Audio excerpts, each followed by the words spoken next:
आदाब अर्ज़ है। रहबर ए फॉर योर टीवी में मैं आपका इस्तकबाल करता हूँ। मैं हूँ ज़मीर खादरी। आज कुछ अहम ख़बरों पर नज़र डालते हैं। सबसे पहले बात करते हैं औरंगाबाद म्यूनसिपल कॉरपोरेशन, जो कल एक सर्वे रिपोर्ट आई है, उसमें ईज़ ऑफ लिविंग में 34वां मुकाम हासिल किया और क्वालिटी ऑफ लाइफ में औरंगाबाद ने 13वां मुकाम हासिल किया। मैं आपको बात बता दूं कि ये सर्वे हुकूमत की जानिब से किया जाता है और इससे पहले क्वालिटी ऑफ लाइफ में हमारा मुकाम 97 था, 97 पर थे हम, और अब ये 13वां मुकाम हमें हासिल हुआ है। इस सिलसिले में औरंगाबाद म्यूनसिपल कॉरपोरेशन के म्यूनसिपल कमिश्नर अस्तिक कुमार पांडे ने अखबारी नुमाइंदों से, प्रेस वालों से बातचीत करते हुए कहा कि हमारे लिए, शहर के लिए बड़ी फ़ख्र की बात है कि हमने अपना मुकाम 13वां बनाया है। वाज़ेह हो कि इस प्रेस कॉन्फ्रेंस में ऑनलाइन तौर पर हमारे शहर के राब्ता वज़ीर सूबाई देसाई भी मौजूद थे। उन्होंने भी अखबारी नुमाइंदों से बातचीत की और हमारे लिए फ़ख्र की बात तो है ही, लेकिन साथ में एक बात ये भी है कि हमारे रहने का और जीने का तरीक़ा बेहतर हो सकता है। लेकिन शहरियान की जो शिकायतें हैं उनमें सबसे अहम बात यह है कि आज भी शहर में तकरीबन 8 से 10 दिन में पानी आता है। महीने में 3 से 4 मरतबा पानी सप्लाई किया जाता है। गंदगी अपनी जगह है। कुछ इलाक़ों में इंसान का जीना दोभर है। म्यूनसिपल इंतज़ामिया ने पिछले 1 बरस में कोई तरक्याती काम नहीं किया है। जो काम आपको यहाँ पर शहर में दिख रहे हैं वो उसमें ज़्यादातर काम गवर्नमेंट से आए हुए फ़ंड से हो रहे हैं। इस बात को लेकर अवाम में चर्चे हैं कि 13वां मुकाम हो या 34वां मुकाम हो, अगर हर रोज़ हमें पानी सप्लाई नहीं होता है तो इसकी कोई अहमियत नहीं है। भारत सरकार के केंद्रीय मंत्रालय urban affairs and housing development ने के अंतर्गत स्मार्ट सिटी मिशन ने कल ऑनरेबल मिनिस्टर हरदीप सिंह पुरी के अंडर में एक 3 रैंकिंग अनाउंस की है। इसके अंतर्गत भारत के सभी ऐसे शहर जिनकी पॉपुलेशन 10 लाख से कम है और ऐसे महानगर पालिका जिनकी पॉपुलेशन 10 लाख से ऊपर है, इनकी विभिन्न कामों के अंतर्गत उनकी रैंकिंग क्या है, उनके इंडेक्स क्या है, ये जाहिर किए गए हैं। इनकी घोषणा की गई कल। बहुत ही आनंद की बात है कि औरंगाबाद महानगर पालिका और औरंगाबाद स्मार्ट सिटी, इसके साथ ही साथ औरंगाबाद शहर ने ईज़ ऑफ लिविंग इंडेक्स पे 34th रैंक प्राप्त किया है। इसके साथ ही साथ महानगर पालिका काम परफॉर्मेंस इंडेक्स, महानगर पालिका MPI महानगर पालिका परफॉर्मेंस इंडेक्स में औरंगाबाद महानगर पालिका को 47वां स्थान मिला है। एंड उससे भी ज़्यादा आनंद की बात ये है कि जीवन गुणवत्ता निकष क्वालिटी ऑफ लाइफ, इस इंडेक्स में औरंगाबाद शहर को 13वां स्थान प्राप्त हुआ है। लास्ट जो रैंकिंग आई थी उसमें औरंगाबाद शहर को क्वालिटी ऑफ लाइफ में 97 रैंक प्राप्त हुई थी। इस बार 64 स्थान की जंप करते हुए औरंगाबाद शहर 13वें स्थान पर आ गया है। इसके साथ इसी रैंकिंग को अगर हम भारत सरकार के दूसरे मंत्रालय स्वच्छ भारत मिशन मंत्रालय की रैंकिंग से अगर कंपेयर करें, जिसमें कि लास्ट ईयर हमारी रैंकिंग 42 थी और इस साल स्वच्छ भारत मिशन में हमारी रैंकिंग 26 आई है। ओवरऑल रैंकिंग जो 220 थी पूरे भारत के सभी शहरों में, वो इम्प्रूव होकर के 87 हो गई है। तो इन दोनों को, सारी रैंकिंग्स को अगर हम मिलाएं तो हम ये निष्कर्ष निकाल सकते हैं कि भारत सरकार के पैरामीटर के हिसाब से औरंगाबाद शहर, औरंगाबाद महानगर पालिका, औरंगाबाद स्मार्ट सिटी पिछले 1.5-2 सालों में एक सही दिशा में बढ़ रहा है और विकास की दिशा में उसने ऊंची भरारी ली है, ऊंची उछाल ली है। हम ये उम्मीद करते हैं कि हम और प्रार्थना भी करते हैं और इसके लिए हम प्रयत्न भी करेंगे कि ये रैंकिंग हमारे लिए अच्छी है। 13वें स्थान पर 13th प्लेस पर आना is good for city, but next year हम अंडर 10 आने चाहिए। इसके लिए औरंगाबाद शहर, आप सब लोग मिलकर, औरंगाबाद महानगर पालिका, औरंगाबाद स्मार्ट सिटी और औरंगाबाद का प्रत्येक नागरिक मिलकर के अगर प्रयत्न करता है तो हम क्वालिटी ऑफ लाइफ इंडेक्स पर अंडर 10 आ सकते हैं। दिल्ली में बैठे हुए काश्तकारों ने आज 100 दिन मुकम्मल कर लिए। ना तो सेंट्रल गवर्नमेंट ने उन पर तवज्जो दी, ना इंतज़ामिया ने कोई फ़ैसला किया। आज वंचित बहुजन अघाड़ी ने 100 दिन होने पर डिविजनल कमिश्नर ऑफिस के रूबरू धरना आंदोलन दिया। उन्होंने किसानों की हिमायत देते हुए डिविजनल कमिश्नर को एक मेमोरेंडम भी पेश किया और कहा कि हम काश्तकारों के साथ हैं, वो तीनों कानून वापस लिए जाए जो हुकूमत ने ज़बरदस्ती किसानों पर लाद रखे हैं। लिहाजा ये धरना आंदोलन उनका मुसलसल जारी रहने वाला है। आणि ग्रामीणमध्ये तालुक्याच्या ठिकाणी तहसील कार्यालय ह्या ठिकाणी संपूर्ण महाराष्ट्रभर दिल्लीत जे शेतकऱ्यांचं आंदोलन चालू आहे त्या आंदोलनाला आज 90 दिवस उलटून गेले तरी केंद्र सरकार शेतकऱ्यांच्या मागण्या मान्य करत नाही। त्याकरिता आदरणीय बाळासाहेब आंबेडकरांच्या आदेशाने या संपूर्ण महाराष्ट्रात वंचित बहुजन आघाडी बाळासाहेब आंबेडकरांच्या नेतृत्वाखाली वंचित बहुजन आघाडी संपूर्ण महाराष्ट्रात आज आंदोलन करत आहे। आणि आज औरंगाबाद या ठिकाणी शहर व जिल्हा दोन्ही कार्यकारिणीच्या वतीने विभागीय आयुक्तालय या ठिकाणी आंदोलन करण्यात आले आणि रीतसर विभागीय आयुक्तांना निवेदन देण्यात आलेले आहे। मागणी काय आपली? प्रभाकर बकले, वंचित बहुजन आघाडी जिल्हाध्यक्ष औरंगाबाद पूर्व। मागणी काय आपली? मागणी आमची ह्या आहे की ज्या शेतकऱ्यांच्या विरोधात केंद्र सरकारने जे 3 काळे कायदे तयार केलेले आहे, जे पारित केलेले आहे, ते तात्काळ रद्द करण्यात यावे।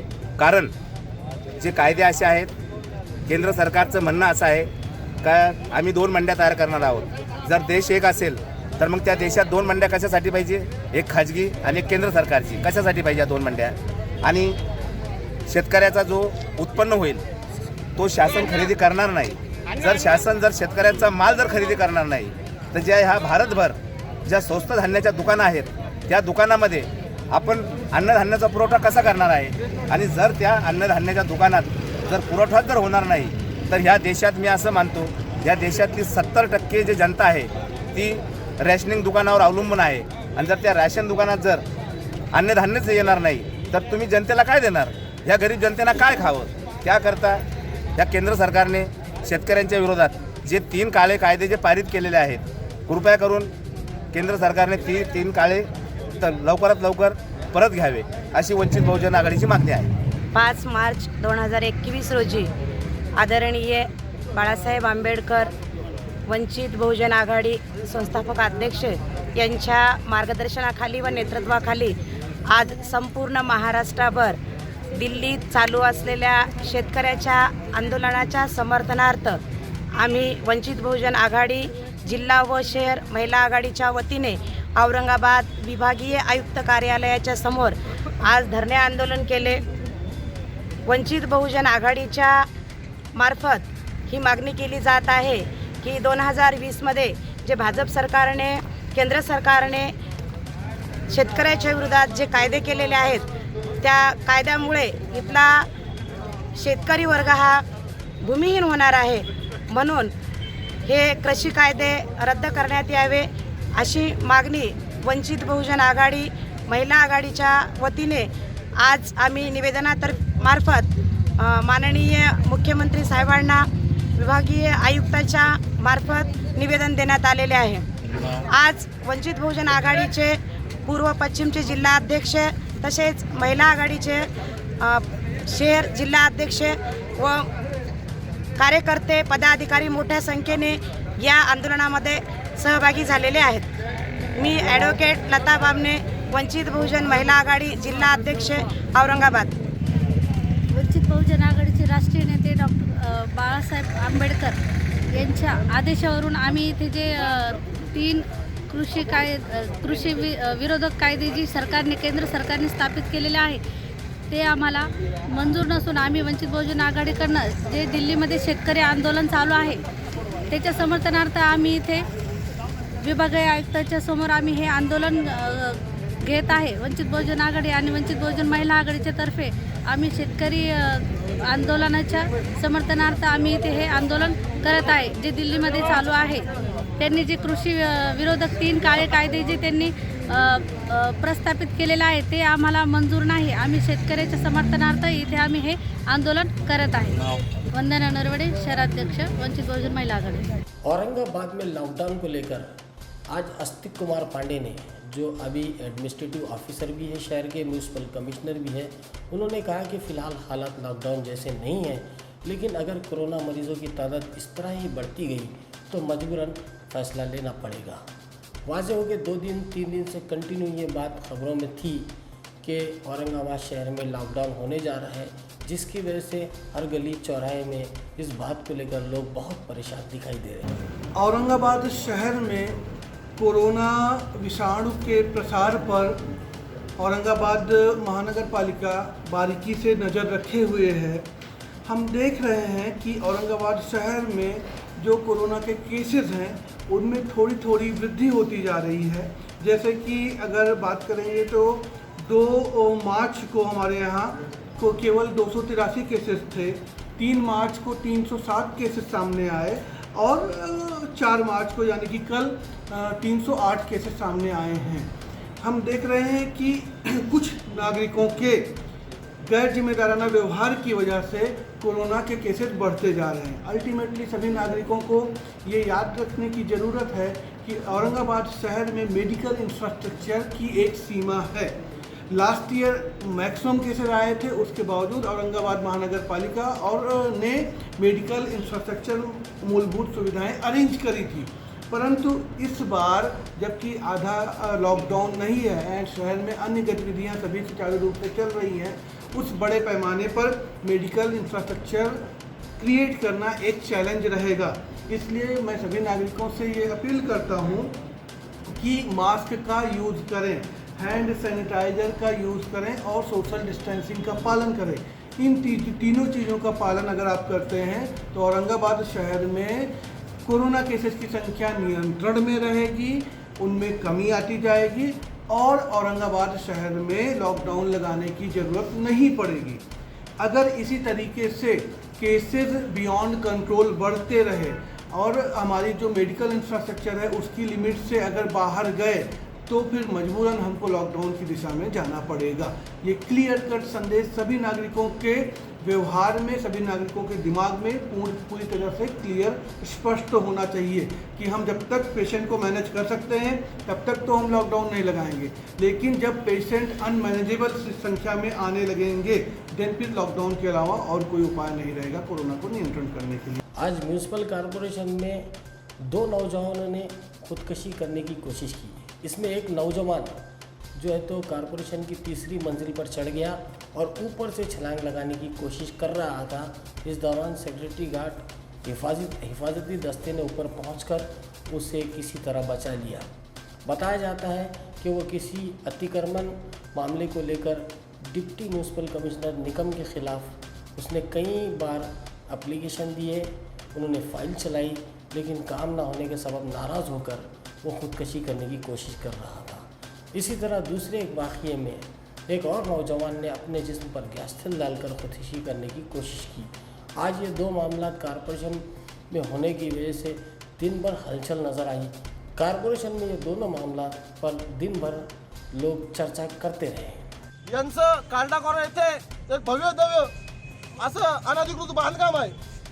मनपा आयुक्ताच्या प्रशासनाला लक्षामध्ये आणून देण्यासाठी आम्ही वारंवार मनपा आयुक्तांना अनेक निवेदनं दिले, अनेक वेळा त्यांची भेट घेतली, परंतु हा भूखंड माफियावर कोणत्याही प्रकारची अद्यापपर्यंत कारवाई करण्यात आलेली नाही। आम्हाला पोलीस प्रशासनाने पूर्णपणे सहकार्य करून आज रोजीपर्यंत त्यांची भेटी घालून दिल्या, परंतु त्यांनी कुठल्याही प्रकारची कारवाई करण्यास मनपा आयुक्तांनी जाणीवपूर्वक टाळाटाळ केली।